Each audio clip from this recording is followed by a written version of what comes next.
తాకట్లో ఉన్న బంగారాన్ని విడిపించి ఆ రోజున మార్కెట్ ధర కట్టి మిగిలిన డబ్బును మీకు అందిస్తుంది కొమ్మూరి గోల్డ్.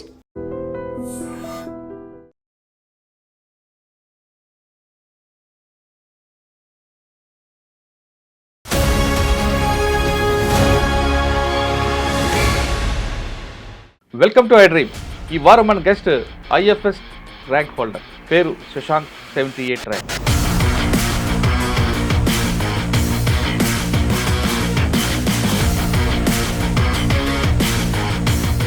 జేఎన్టీలో 5 years అయిపోయిన తర్వాత ఏం చేస్తారు? చెరువు అని ఒక స్టార్టప్ ఎస్టాబ్లిష్ చేశాం. Soil testing based nutrient management advice. చిన్న సన్నకారు రైతులకి మన తెలంగాణలో వర్షాధార వ్యవసాయం చేస్తారు కాబట్టి కాన్సెప్ట్ చెప్పండి. 52 గ్రామాల్లో 3600 మంది రైతులతో ఎంగేజ్ అయ్యామండి. పొలాలలో మేము మట్టి తీసుకొని దాన్ని పరీక్షించి nitrogen, phosphorus, potash, boron, magnesium, zinc ఇలాంటివి ఆర్ పీహెచ్ వాళ్ళ దాంట్లో ఏది ఎక్కువ ఉంది, ఏది తక్కువ ఉంది అనే దాన్ని బట్టి ప్లాన్ బి లేకుండా ప్రిపేర్ అయ్యారు. నాకు ఆల్వేస్ రైతులకు పనిచేద్దాం అని ఉండే. అది పబ్లిక్ సెక్టర్లో ఉన్నా, ప్రైవేట్ సెక్టర్లో ఉన్నా. సివిల్స్ రాయాలి ఎందుకు అనిపించింది? సివిల్స్ రాయాలని ఎందుకు అనిపించింది అంటే పబ్లిక్ సెక్టర్లో గవర్నమెంట్ సపోర్ట్తో మనం చాలా పని చేయొచ్చు అని చెప్పి. ఇంటర్వ్యూ వచ్చినప్పుడు వాళ్ళు అడిగిన question important. My first question was about చెరువు. ఐఎఫ్ఎస్ ఎందుకు ప్రిపేర్ అవుతున్నావు, ఎందుకు చేద్దాం అనుకుంటున్నావు? ర్యాంక్ కొట్టారు, ఇప్పుడు నెక్స్ట్ ఏంటి మీ గోల్? మన దగ్గర పర్యావరణం, మన ప్రజల కోసం ఎంత మంచి పరిస్థితిలో ఉండాలో అంత లేదండి. అర్బన్ ఏరియాస్లో, రూరల్ ఏరియాస్లో రైతులకు, చిన్నపిల్లలకు, ఆడవాళ్లకు, these are the people who bear the brunt of climate disasters కానీ, క్లైమేట్ చేంజ్ కానీ, వార్మింగ్ కానీ. అడవి అంటే అడవి చెట్లకు ఒకటే కాదు, పర్యావరణం దీనివల్ల భావితరాలకు పనికొస్తుంది అనే విధంగా ఎలా మారుస్తారు? చెట్లు కొట్టాలి అడవిలో అనేది 2 రకాల వ్యక్తులు ఉండొచ్చండి. ఒకటి ఫారెస్ట్రింగ్ villages,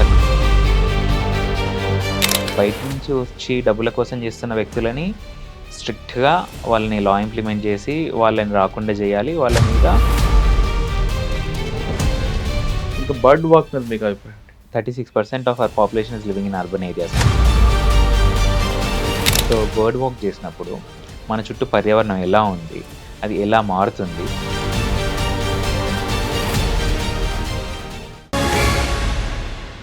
welcome to I dream.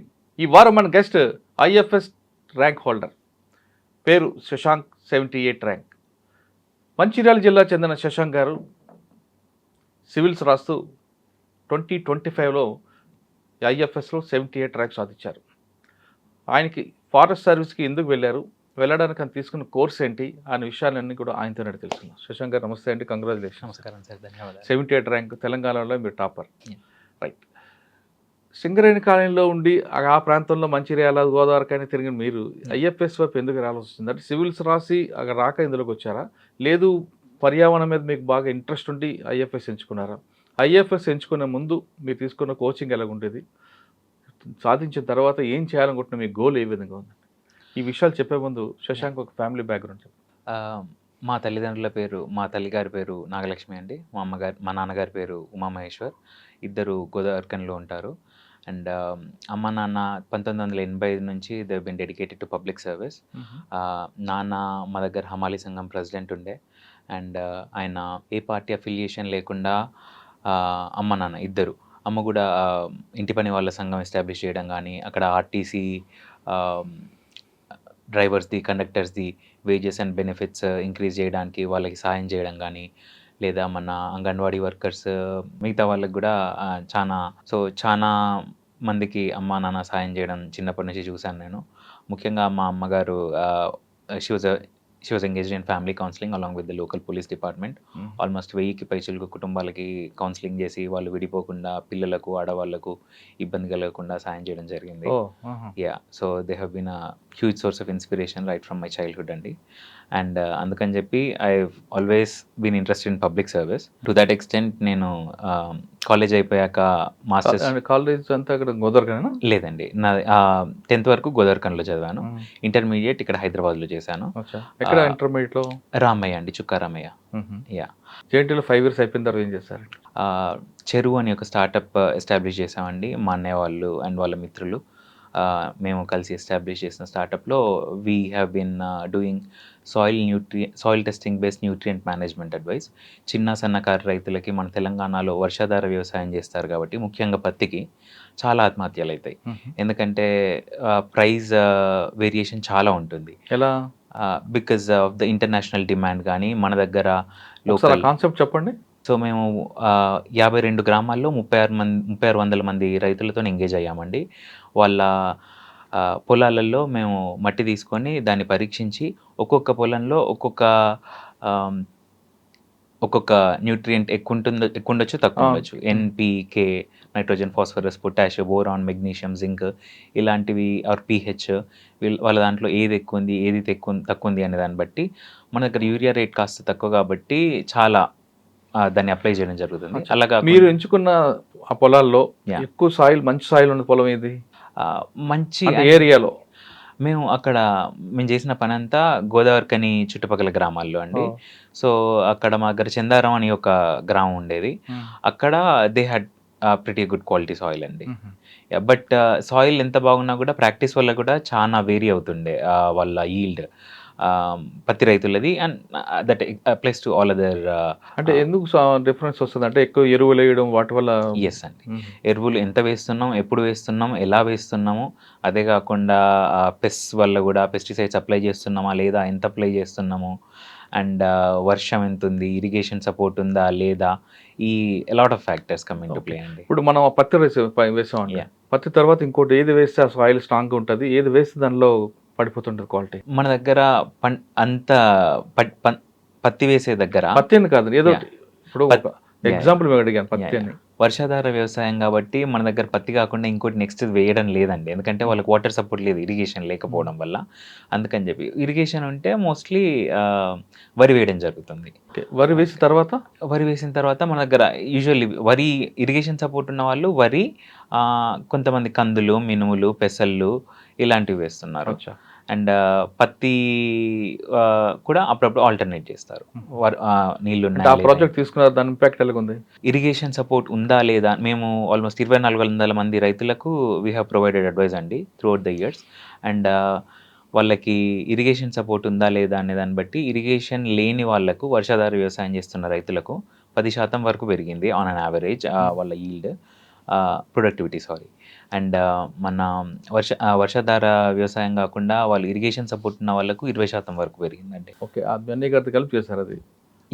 Okay, తర్వాత ఏం చేశారు? మళ్ళీ చదువుకోవడానికి? So I been working on that 2024 వరకు అండి. 2024 తర్వాత నేను అంతా చేసుకుంటూ I been preparing for civil services. 2024 తర్వాత డెడికేటెడ్ 24 వరకు మీరు సివిల్స్ అటెంప్ట్ చేశాను దాన్ని. ఓకే. కాకపోతే 2024 తర్వాత కొంచెం జస్ట్ ప్రిపేర్ అవుదాం అనుకున్నాను. అంటే ప్లాన్ బి లేకుండా ప్రిపేర్ అయ్యారు అప్పుడు? I been working. నాకు ఆల్వేస్ రైతులకు పని చేద్దాం అని ఉండే. అది పబ్లిక్ సెక్టర్లో ఉన్నా, ప్రైవేట్ సెక్టర్లో ఉన్నా. సివిల్స్ రాయాలని ఎందుకు అనిపించింది? సివిల్స్ రాయాలని ఎందుకు అనిపించింది అంటే పబ్లిక్ సెక్టర్లో గవర్నమెంట్ సపోర్ట్తో మనం చాలా పని చేయొచ్చు అని చెప్పి నా అభిప్రాయం అండి. అందుకని చెప్పి మీరు 2024 వరకు సివిల్స్లో ఆప్షన్ ఏం తీసుకున్నారు? సివిల్ సర్వీసెస్లో ఆంథ్రపాలజీ అండి నా ఆప్షన్. ఓకే. అండ్ ఆ తర్వాత ఉస్మానియాలో లా అటెంప్ట్ చేశారండి 24 వరకు? 2024 వరకు 5 అటెంప్ట్లు చేశారు మీరు. అంటే మీ బలం, మీ కాన్ఫిడెన్స్ లెవెల్స్ బాగున్నాయి. కానీ చుట్టుపక్కల ఉన్న అందరూ కూడా మనకు ఒక సూటిపోటు మాటలు పడుస్తుంటారు, ఇంకెందుకు రాస్తారా, రాదు అది, అటువంటి ఏమైనా మీరు ఫేస్ చేశారా? చాలా మంది చాలా అంటారు. But I been doing the work that I love. నేను చెరువుతో చేస్తున్న పని, గవర్నమెంట్లో జాయిన్ అయినా కూడా నేను చేసే పని అదే అట్ లార్జర్ స్కేల్ ఉండొచ్చు. But I was very happy with the work that I was doing with చెరువు.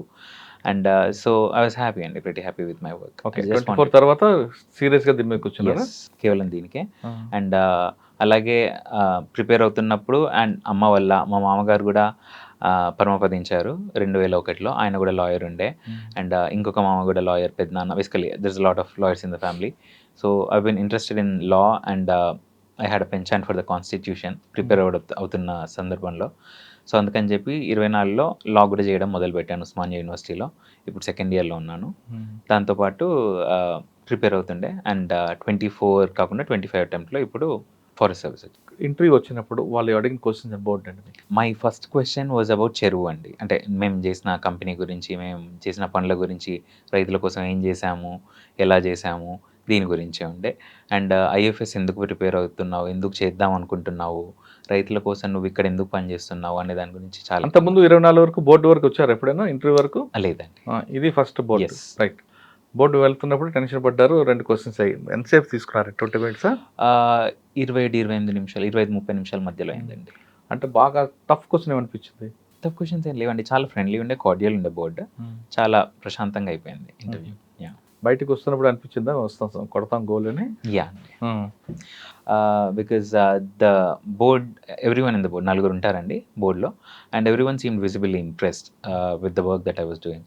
ఎందుకంటే ఐఎఫ్ఎస్లోకి రాకముందు కూడా నేను రైతులతోనే పనిచేశాను, అండ్ ఐఎఫ్ఎస్లోకి వచ్చినా కూడా రైతుల కోసం, పర్యావరణం కోసం పనిచేద్దాం అనుకుంటున్నా అనేది నా వర్క్ ఎక్స్పీరియన్స్లో కనిపించింది. So they were happy, and I think. అడగలేదా మీరు మీ దగ్గర అడవులు లేవు కదా, ఎందుకు అడవుల్లోకి వెళ్తున్నాం అని? లేదండి, అంటే మన దగ్గర గోదావరిఖనిలో ఉన్న ఇండస్ట్రీస్ గురించి అడిగారు. ఇండస్ట్రీస్ పొల్యూషన్ డిక్రీజ్ చేయడానికి ఏం చేయొచ్చు అనేది అడిగారు, అంతేగాని అడవులు లేవు అని అడగలేదు. బట్ అడిగినా కూడా అడవులు లేవు కాబట్టి మనం అడవుల్లోకి పని చేయడానికి వెళ్ళాలి కదండి. అడవులు ఉన్న వాళ్ళకి మంచిది. యా, రిజల్ట్ వచ్చింది. రిజల్ట్ రాగానే ఏమనిపించిందండి? ప్రశాంతత, సెన్స్ ఆఫ్ రిలీఫ్ అండి. అట్ బిగ్గర్ స్కేల్, లైక్ మనం మాట్లాడినట్టు అట్ బిగ్గర్ స్కేల్ రైతుల కోసం పనిచేయచ్చు అని చెప్పి సంతోషం, ప్రశాంతత. సార్, మీ సక్సెస్లో భగత్ గారి రోల్ ఏంటంటే? మహేష్ భగవత్ గారు, నేను మొన్న ఇంటర్వ్యూకి క్వాలిఫై అయ్యాక సార్ని 2 సార్లు కలిశాను. And both of those times sir ప్రతిసారి, ఒకసారి 2 గంటలు కలిసాము, ఇంకొకసారి ఆల్మోస్ట్ 45 నిమిషాలు కలిసాము. నా డీటెయిల్డ్ అప్లికేషన్ ఫామ్ ఉంటుందండి ఇంటర్వ్యూకి, దాన్ని బట్టి నాది ఏ ఊరు, నేను ఏం చదివాను అనే దాన్ని బట్టి నన్ను ప్రశ్నలు అడుగుతారు. సార్ చెప్తుండే మన దగ్గర ఏమేమి ఉంటాయి, తెలంగాణలో నాకు మా జిల్లాలలో కాస్త అవగాహన ఉంది, కానీ చుట్టుపక్కల జిల్లాలలో తెలంగాణ రాష్ట్రం మొత్తం ఏం నడుస్తుంది, వ్యవసాయం కానీ లేదా పర్యావరణ పరిస్థితులు ఏంటి, వాటిని ఎలా మనం ఇంప్రూవ్ చేయొచ్చు, ఇప్పుడున్న ఇష్యూస్ ఏంది, గవర్నమెంట్ తీసుకుంటున్న స్కీమ్స్ ఏంది, వీటన్నిటి గురించి సార్ చాలా చెప్పారు. అదంతా ఆ ఫార్డర్ మెటీరియల్ నాకు ఇంటర్వ్యూలో చాలా హెల్ప్ అయింది. More so than anything else Mahesh సార్తో స్పెండ్ చేసిన టైం, ఇంటర్వ్యూలో నేను వెళ్ళినప్పుడు lot of people usually are very tense అండి. No matter what they, I mean first interview, third interview, fourth interview అనేది సంబంధం లేకుండా ఐ నోటీస్ దాట్. బట్ నేను అటెండ్ అయిన మాక్ ఇంటర్వ్యూస్లో కానీ లేదా ఫైనల్ ఇంటర్వ్యూలో కానీ I think I was calm, and mock interviews like that, they said it, you seem more calm than anyone else that we've encountered అని. బికాజ్ ఎందుకంటే నేను మాక్ ఇంటర్వ్యూలో కానీ ఫైనల్ ఇంటర్వ్యూలో కానీ మహేష్ భగవత్ గారు అండ్ కొంతమంది అదర్ బ్యూరోక్రాట్స్తో నేను ఇంటరాక్ట్ అయ్యాను. జగన్మోహన్ శర్మ గారు అని, ఆయన కర్ణాటకలో ఐఎఫ్ఎస్ ఆఫీసర్, మన జవహర్ రెడ్డి గారు retired chief secretary of Andhra Pradesh, L V Subrahmanyam గారు, అండ్ ఆయన కూడా retired chief secretary, and retired ambassador Chintapalli Rajasekhar గారు. జస్ట్ వీళ్ళతోని మాట్లాడినట్టు ఇంటర్వ్యూలో, వాళ్ళు ఆల్రెడీ నాకు పరిచయం, సో వాళ్ళతోని మీతో మాట్లాడినట్టు జస్ట్ మాట్లాడాను. అంటే మీకు ఇక్కడ ఇన్పుట్ అంతా ఇంటర్వ్యూ పనికి వచ్చింది? Definitely, yeah. మహేష్ సార్ని వీళ్ళని ఇట్లా ఇంటర్వ్యూ ప్యానెల్లో వాళ్ళని చూస్తున్నట్టు ఇమాజిన్ చేసుకొని మాట్లాడాను, and it was very very good. Rank కొట్టారు, ఇప్పుడు నెక్స్ట్ ఏంటి మీ గోల్? మన దగ్గర పర్యావరణం, మన ప్రజల కోసం ఎంత మంచి పరిస్థితిలో ఉండాలో అంత లేదండి దురదృష్టవశాత్తు. సో పర్యావరణం మీద పనిచేస్తే అర్బన్ ఏరియాస్లో, రూరల్ ఏరియాస్లో, అన్నిట్లలో ఒకటి రైతులకు, చిన్నపిల్లలకు, ఆడవాళ్లకు, these are the people who bear the brunt of climate disasters కానీ, క్లైమేట్ చేంజ్ కానీ, వార్మింగ్ కానీ. So and because these are the marginalise sections. వీళ్ళకు ముఖ్యంగా రైతులకు ఈల్డ్ పెంచడానికి మనము సాయిల్ అండ్ మాయిశ్చర్ కన్జర్వేషన్ చేయొచ్చు మనం ఫారెస్ట్ వాడి. సో అప్పుడు వాళ్ళ గ్రౌండ్ వాటర్ టేబుల్ పెరుగుతుంది, అండ్ వాళ్ళ ఈల్డ్ కూడా పెరుగుతుంది. అండ్ మనము అక్కడ ఫారెస్ట్ చుట్టుపక్కల ఉన్న విలేజెస్లో ఆడవాళ్ళను ఎంగేజ్ చేసి అక్కడ వాళ్ళు ఫైర్వుడ్ కాకుండా మోర్ సస్టైనబుల్ ఫార్మ్స్ ఆఫ్ కుకింగ్కి, ఎల్పిజి కానీ అట్లాంటి వాటికి వాళ్ళని ట్రాన్స్లేట్ చేయడం వల్ల ఒకటి ఫారెస్ట్ మీద ప్రెషర్ తగ్గుతుంది, అండ్ వాళ్ళ ఆరోగ్యం కూడా ఆ కట్టెల పొయ్యి స్మోక్ వల్ల డ్యామేజ్ అవ్వకుండా ఉంటుంది, అండ్ పర్యావరణం కూడా చాలా మంచి. ఈ వీటి మీద నేను వర్క్ చేద్దామని అనుకుంటున్నాను అండి. ఇదంతా ముఖ్యమే బాగానే ఉంటుందండి, గ్రౌండ్ లెవెల్లో వేరే రియాలిటీ కనిపిస్తుంది. యా. మరి అప్పుడేలా మీరు? నేను గ్రౌండ్ లెవెల్లో వర్క్ చేశాను కదండి 5 ఏళ్ళు చెరువుతోని. సో అంటే చెరువులో వర్క్ చేయడం వేరు, మీరు గ్రౌండ్ రిపోర్ట్కి వెళ్ళినప్పుడు ఆ గ్రౌండ్ రిపోర్ట్ వేరే కనిపిస్తుంటుంది. మీరు చెప్పిన కాన్సెప్ట్కి రూట్స్ అంతా ఫారెస్ట్కి వస్తుంది. ఇప్పుడు ఎగ్జాంపుల్ అక్కడ ఉన్న వాళ్ళకి కట్టెల పొయ్యి కాకుండా గ్యాస్ అంటారు. అక్కడ గ్యాస్ అవైలబుల్ ఉండదు, గ్యాస్ కొనుక్కోవాలంటే దానికి ప్రాబ్లం, ఇవన్నీ ఉంటాయి. వాళ్ళందరూ కూడా వంట కట్టెల మీద వండింది ఒక ట్రెడిషనల్గా తీసుకుంటారు, మనం చెప్పినట్లుగా వినరు. అటువంటి ఛాలెంజ్ ఎలా మీరు ఫేస్ చేస్తారు? I think more so than anything else వాళ్ళు మన ఎకనామిక్ ఆపర్చునిటీస్ లేక, ఎకనామిక్ సపోర్ట్ లేక ఎల్పిజిని కొనడం కానీ, సిలిండర్లకు కానీ అది చాలా ఇబ్బంది అవుతుందని నా అభిప్రాయం అండి. సో వాళ్ళకి మనం ఆల్టర్నేటివ్ ఎకనామిక్ అంటే గవర్నమెంట్ ఒక సబ్సిడీ ఇచ్చింది అనుకోండి, అయినా మాకు ట్రెడిషనల్గా కట్టెల పొయ్యి వండుతాం అంటారు వాళ్ళు. వాళ్ళ ఆరోగ్యానికి అది మంచిది కాదని చెప్పి వాళ్ళని ఎంగేజ్ చేసి కట్టెల పొయ్యి ముందంతా రుచి ఉంటుంది అంటారండి వాళ్ళు. ఎగ్జాంపుల్ నాటుకోడి ఉంది, గ్యాస్ పొయ్యి మీద కాకుండా కట్టెల పొయ్యి ముందు తిన్నసారి బ్రహ్మాండంగా ఉంటుంది అంటారు వాళ్ళు. నాటుకోడి వండండి, మిగతాదంతా గ్యాస్ మీద వండండి. అంటే వాళ్ళలో ఆ బ్రెయిన్ని మార్చడం ఎలా, అలా ఆలోచన విధానం మార్చడం, ఎందుకంటే ఎప్పటి నుంచో ఉన్నారు కాబట్టి వాళ్ళ బ్రెయిన్స్ మైండ్ సెట్ని ఎలా మారుస్తారు? I think relatively younger people, young జనరేషన్స్ని మనం ఎంగేజ్ చేస్తే వీ కెన్ డూ దాట్ అండి.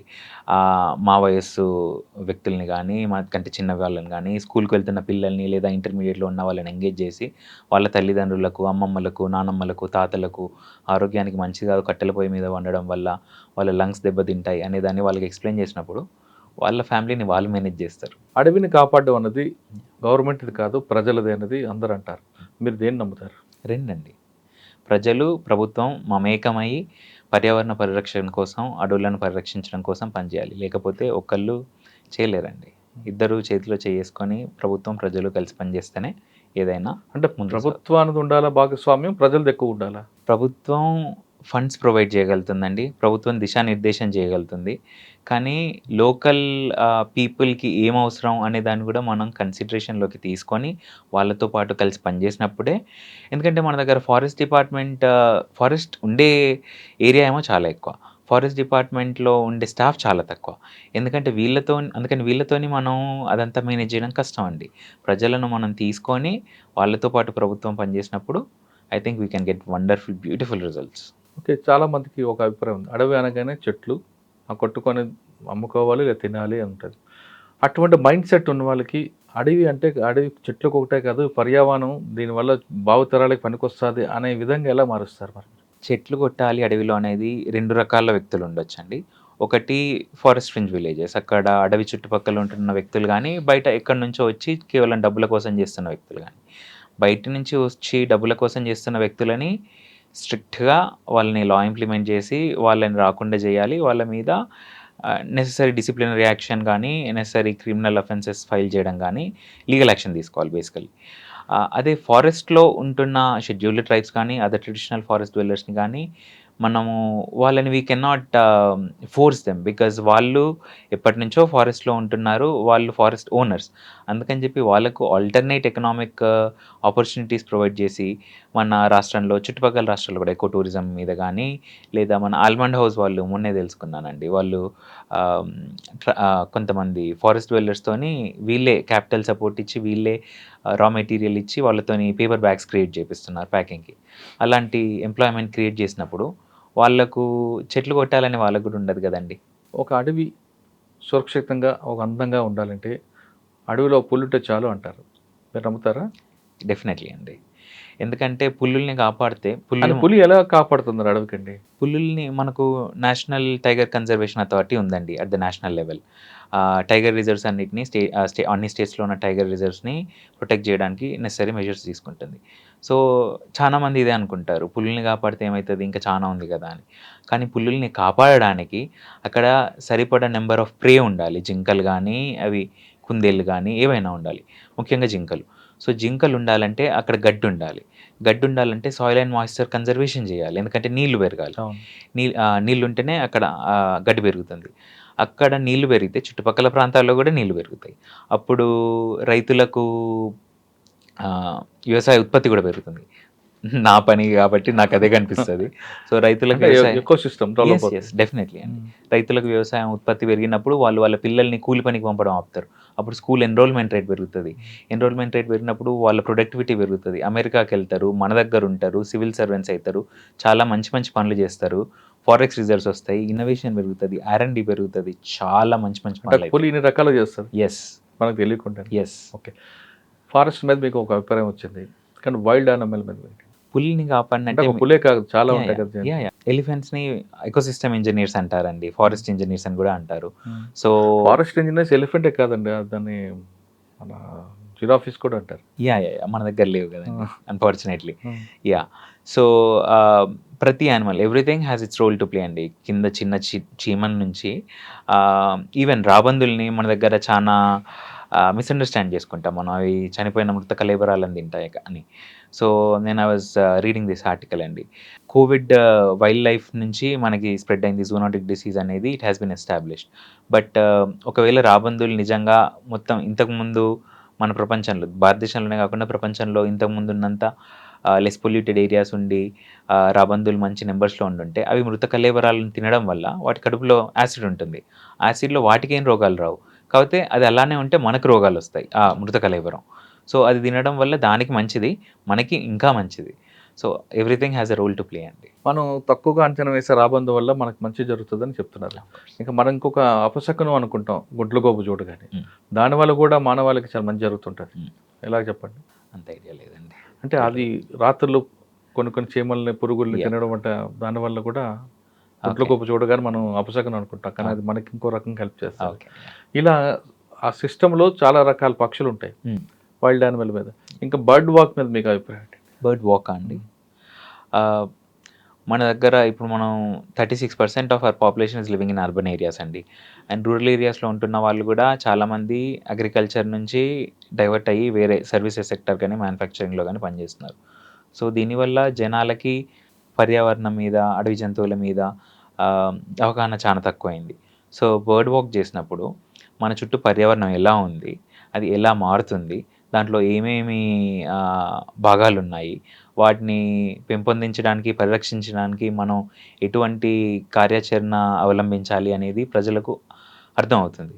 అటువంటప్పుడు వాళ్ళు they will take, I think the small actions that they take in their individual lifes, water save చేయడం కానీ, అన్నెసెసరీగా పొల్యూషన్ చేయకుండా ఉండడం కానీ, లైట్లు బంద్ చేయడం, ఇలాంటి చిన్న చిన్నవి I think they can adapt to a lot అండి. మన చిన్నప్పుడు అంటే మీ చిన్నప్పుడు మీ నాన్నగారు తెలిసినప్పుడు మా నాన్నగారు తెలిసింది, మాకు తెలిసింది పిచ్చుక ఉండేది, అది అంతరించిపోతుంది. దాన్ని కాపాడడానికి ఏం చేస్తారు మీరు? ఏదైనా ప్లాన్ ఉందా? పిచ్చుక ఒకటే కాదు, కొన్ని అంతరించిపోతున్నాయి జంతువులు. యా అంతరించిపోతున్న జంతువులపై మీ ఫోకస్ ఏంటి? మన దగ్గర అర్బన్ ల్యాండ్స్కేప్స్లో కేబీఆర్ పార్క్ ఉందండి మన పక్కన. అలా చాలా తక్కువ ఉన్నాయి అర్బన్ ల్యాండ్స్కేప్స్లో. మా ఊర్లో గోదావరిఖండ్లో చాలా తక్కువ, మోస్ట్లీ బిల్టప్ ఏరియా ఉంటుంది. ఊరు మధ్యలో చాలా తక్కువ లైఫ్ ఉంది, న్యాచురల్ లైఫ్ ఉంది. సో అర్బన్ ల్యాండ్స్కేప్స్లో మనం ఈ గ్రీన్ ఇన్ఫ్రాస్ట్రక్చర్ని, బ్లూ ఇన్ఫ్రాస్ట్రక్చర్ని ఇన్కార్పొరేట్ చేసినప్పుడు, చెరువుల్ని కానీ, లేదా నదుల్ని కానీ, లేదా చిన్న చిన్న పార్క్స్, చిన్న చిన్న అడవుల్ని ఇన్కార్పొరేట్ చేసినప్పుడు, అవి వాటికి, ఆ పక్షులకు కానీ, జంతువులకు కానీ ఒక నివాసయోగ్యమైన ప్రదేశాన్ని క్రియేట్ చేస్తాయి. అప్పుడు I think we can do a lot of wonders by establishing those spaces. అంతరించిపోతున్న పక్షులు కాపాడాలి. ఓకే. ఇంకొకటి, ఒక ఎన్విరాన్మెంట్ ఉండాలంటే దానికి సీతాకోక చిలుకుంటే బాగుంటుంది అంటారు. ఎందుకు? సీతాకోక చిలుక is considered an indicator species అండి, ఎందుకంటే it is very vulnerable to pollution. So అక్కడ ఆ చుట్టుపక్కల పరిసర ప్రాంతాలలో పొల్యూషన్ ఎలా ఉంది, వాతావరణం ఎలా ఉంది అనే దాన్ని బట్టి వాటి నెంబర్స్, వాటి ప్రజెన్స్ ఉంటుంది. సో అది ఉన్నప్పుడే, చుట్టుపక్కల పరిసర ప్రాంతాలు బాగున్నప్పుడు అది ఉంటుంది, కాబట్టి అది లేకపోతే చుట్టుపక్కల బాగాలేదని. So it serves as an indicator, మనం ఎట్లాంటి కార్యాచరణ అవలంబిస్తున్నాము, ఏం చెయ్యాలి, ఇది తప్పు, ఇది కరెక్ట్ అనేది అది చెప్తుందండి మనకి. ఇప్పుడు డిపార్ట్మెంట్కి వచ్చిన తర్వాత ఫారెస్ట్ని కొంతమంది ఆక్రమించి ఉంటారు, ఎంతో కొంత పార్ట్ మీద 30% ఉంటుంది. ఆ 30% కాపాడమే మీ డ్యూటీ తీసుకుంటారా, లేదు దాన్ని పెంచే 30, 40, 50 తీసుకొస్తారా, లేదా 30 నుంచి 20కి వెళ్లకుండా కాపాడతారు? ఇందులో చాలా హడిల్స్ ఉంటాయి, స్మగ్లర్స్ ఉంటారు, లోకల్ లేటెస్ట్ ప్రాబ్లమ్స్ వస్తాయి. ఇవన్నీ ఈ మధ్యకాలం చాలా చూస్తుంటారు ఇన్సిడెంట్స్, కొన్ని కొత్తగూడెం అలాంటిది. అక్కడ ఎదుర్కోవడానికి మీ దగ్గర వెపన్ ఉంటుంది. మరి ఇటువంటి ఛాలెంజ్ ఎలా ఫేస్ చేస్తారు ఒకవేళ ఎదురైతే? అక్కడున్న లోకల్ పాపులేషన్ని ఎంగేజ్ చేయడం I believe is the most effective solution అండి. మన దగ్గర ప్రస్తుతం భారతదేశంలో 20% వరకు అడవులు ఉన్నాయి. అది మనం 33% చేద్దామని చెప్పి నేషనల్ ఫారెస్ట్ పాలసీలో ఉంది. కానీ దానికి మన దగ్గర ఉన్న ల్యాండ్ ఆల్రెడీ చాలా తక్కువ అండి, రైట్? 2.5% ల్యాండ్ ఉంది మన దగ్గర భూమి మీద మొత్తంలో, 18% పాపులేషన్ ఉంది. సో అగ్రికల్చర్ మీద మనం చాలా డిపెండెంట్ ఉన్నాము అండ్ మన ఈల్డ్స్ తక్కువ ఉన్నాయి కాబట్టి, ప్రొడక్టివిటీ తక్కువ ఉంది కాబట్టి చాలా అటు డైవర్ట్ అవుతుంది. సో మనం అగ్రికల్చర్‌లో వాళ్ళ ప్రొడక్టివిటీని పెంచి ఎకరానికి వాళ్ళది ఎక్కువ ఉత్పత్తి వచ్చేటప్పుడు చేసినప్పుడు, మనం తక్కువ ఏరియాలోనే మన పాపులేషన్‌కి ఎక్స్‌పోర్ట్ చేయడానికి కూడా సరిపడా ఆహార ధాన్యాలు గానీ, దినుసులు గానీ, నూనె విత్తనాలు గానీ అన్నీ ప్రొడ్యూస్ చేయొచ్చు. అప్పుడు ఆ మిగిలిన సర్ప్లస్ ల్యాండ్‌ని గవర్నమెంట్ అక్వైర్ చేసుకొని eventually we can transform it into forests అండి. అంటే ఇంకొక క్వశ్చన్ అండి, అడవుల్లో ఉంటే అసలు పులులు, ఏనుగులు బయటకి ఎందుకు వస్తుంటాయి? అడవుల మధ్యలోంచి మనం రహదారులు వేసేటప్పుడు there needs to be an solid environment impact assessment అండి. మనం నేర్చుకుంటున్నాం based on the solid foundation of the knowledge that we already have. మనం కొత్త కొత్త విషయాలు నేర్చుకుంటున్నాం. ఈ మధ్య మనకు తెలిసింది ఏంటంటే మగపులులు నీళ్ళ వెంబడి ప్రయాణిస్తాయని తెలిసిందండి. సో మనం అడవి మధ్యలోంచి లెట్స్ సే ఒక కెనాల్ బిల్డ్ చేస్తాం అనుకోండి. అప్పుడు ఆ కెనాల్ని ఫాలో చేసి పులులు ఎక్కడికి వస్తాయి, అవి రాకుండా ఉండడానికి మనం ఎటువంటి చర్యలు తీసుకోవాలనేది ప్లాన్ చేయొచ్చు. కాకపోతే this is newly found knowledge. So ఇట్లాంటి వాటి మీద మనం ఈ ఫ్యాక్టర్స్ని ఇన్కార్పొరేట్ చేసి ప్లాన్ చేసినప్పుడు, అలాగే వాటికి అవసరమైన తిండి కానీ, నీరు కానీ లోపలనే ఉండేలాగా చేసినప్పుడు, వాటిని మనం వెళ్ళి వాటిని ఇబ్బంది చేయకుండా ఉన్నప్పుడు అవి బయటికి రాకుండా ఉంటాయని నా అభిప్రాయం అండి, నమ్మకం. ఫైనల్గా చెప్పండి, ఈ ఉద్యోగం అనేది మామూలుగా బ్యాంక్ జాబ్లో తీసుకుంటారా, లేదు ప్యాషన్గా పనిచేస్తారా? ప్యాషన్గా పనిచేద్దామని చెప్పి నేను పబ్లిక్ సర్వీస్లోకి వచ్చానండి. నేను ఒకవేళ డబ్బులు సంపాదిద్దాం అనే ఉద్దేశం అంటే, కాలేజ్లో ఉన్నప్పుడు నేను యాక్చువల్లీ అనుకున్నాను బయటికి వెళ్ళి పనిచేద్దాము అని చెప్పి. I wanted to engage in innovation and research and development. And GRE GMAT రాశాను, TOEFL రాశాను కాలేజ్లో ఉన్నప్పుడు. I was scored 99% in everything. కానీ I decided to stay back అండి. ఎందుకంటే మన పర్యావరణం కోసం, మన ప్రజా ప్రయోజనార్థం పనిచేయాలి అనేది నా నమ్మకం అండ్ నా అభిలాష. కానీ చాలామంది కుర్రవాళ్ళు ఏమనుకుంటారు, రాలేదు కాబట్టి ఇంకో దానికి వెళ్దాం అనుకుంటారు. కానీ ఫారెస్ట్ డిపార్ట్మెంట్ రావాలనుకున్న వాళ్ళకి ఏ విధంగా కష్టపడితే ఈ గోల్ మనం రీచ్ అవ్వచ్చు? Prelims is the biggest hurdle అండి నా అభిప్రాయంలో. ఎందుకంటే ఫారెస్ట్ సర్వీసెస్ పోస్ట్ చాలా తక్కువ ఉంటాయి అండ్ సివిల్ సర్వీసెస్తో కామన్ ప్రిలిమ్స్లో కట్ ఆఫ్ చాలా ఎక్కువ ఉంటుంది. సో దానికి కాస్త కొంచెం కఠోర దీక్ష కావాలి. అండ్ దాంతోపాటు కొంచెం సెన్స్ ఆఫ్ క్యూరియాసిటీ ఉంటే, మనం ఎక్కడో ఎప్పుడో విన్నది, ఎవరో ఏదో చెప్పింది, ఏదో సినిమాలో చూసింది మనం కుతూహలంతో గమనించినప్పుడు అది తప్పకుండా చాలా క్వశ్చన్స్లో తెలుసుకున్న నాలెడ్జ్ ఎక్కడికి పోదండి. అలా నాకు చాలా క్వశ్చన్స్ సాల్వ్ చేశాను ప్రిలిమ్స్లో అండ్ చాలా అయ్యాయి కూడా. దానివల్లే నాది ప్రిలిమ్స్ క్లియర్ అయింది ప్రతిసారి ఫారెస్ట్ సర్వీసెస్ లాస్ట్ 3 attemptsలో. అండ్ మెయిన్స్కి వచ్చేసరికి ఇంగ్లీష్ దీంట్లో కౌంట్ అవుతుందండి, సివిల్ సర్వీసెస్లో కౌంట్ కాదు. సో ఇంగ్లీష్ మీద కాస్త ఎక్కువ టైం పెట్టాల్సి ఉంటుంది and that is a very high scoring subject అండి. దాంతోపాటు ఇంటర్వ్యూకి వచ్చినప్పుడు ఫారెస్ట్ గురించి కొంచెం డెప్త్లో అడుగుతారు. సో దాని గురించి కాస్త మళ్ళీ అవగాహన మరియు క్యూరియాసిటీ ఉంటే that will help in the interview as well. కొన్ని టిప్స్ ఇవ్వండి ఆస్పిరెంట్స్కి. క్యూరియాసిటీ అండి. If there is one thing that I would ask people to adapt for the civil services or anything in general in life, curiosity is the most important trait. ఎందుకంటే మన కుతూహలం ఉన్నప్పుడు, మనం ప్రతి విషయం గురించి ఏదో ఒకటి కొత్తది తెలుసుకుంటాం అనే ఆసక్తి ఉన్నప్పుడు, ప్రతిదీ తెలుసుకోవడానికి మనం ఎప్పుడు సన్నద్ధమై ఉంటాం.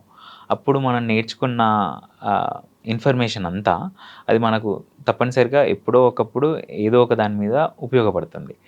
సో దీనివల్ల నాకేమొస్తుంది, ఇది నేర్చుకుంటే నాకేంది, నాకు ఇది ఎందుకు చెప్తున్నావు నువ్వు అని ఎవరైనా ఏదైనా చెప్తున్నప్పుడు అనుకోకుండా, వాళ్ళు ఏం చెప్తున్నా సరే అది నేర్చుకొని తర్వాత దాన్ని ఉపయోగపడడం ఎక్కడొస్తుంది అనేది ఆలోచించకుండా ఆ క్యారెక్టర్ని అవలంబించుకున్నప్పుడు మనం చాలా పని చేయొచ్చు. అవునండి. ఫారెస్ట్ డిపార్ట్మెంట్ రండి, వచ్చిన వాళ్ళు ఖచ్చితంగా పర్యావరణం మీద అభిమానం ఉన్నవాళ్ళు, ప్రేమించే వాళ్ళు రండి అంటున్నారు శశాంక్.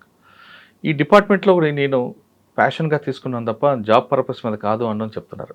ముఖ్యంగా IAF సాధించాలంటే కుతూహలం ఉండాలి. కుతూహలం ఉన్న తర్వాత ఆ డిపార్ట్మెంట్లో ఆ సబ్జెక్ట్ మీద ఎక్కువ ఉత్సాహం వస్తుంది, ఖచ్చితంగా మనం గోల్ రీచ్ అవుతామంటూ శశాంక్ చెప్తున్నారు. పర్యావరణం ప్రేమించే వాళ్ళందరూ కూడా ఖచ్చితంగా IAF సాధించండి.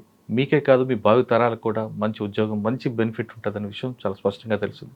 ఇది ఈ వారం శశాంక్తో ఎక్స్క్లూజివ్ ఇంటర్వ్యూ. వచ్చే వారం మరో గెస్ట్తో మళ్ళీ కలుద్దాం. అందరికీ నమస్తే. Thank you. All the best.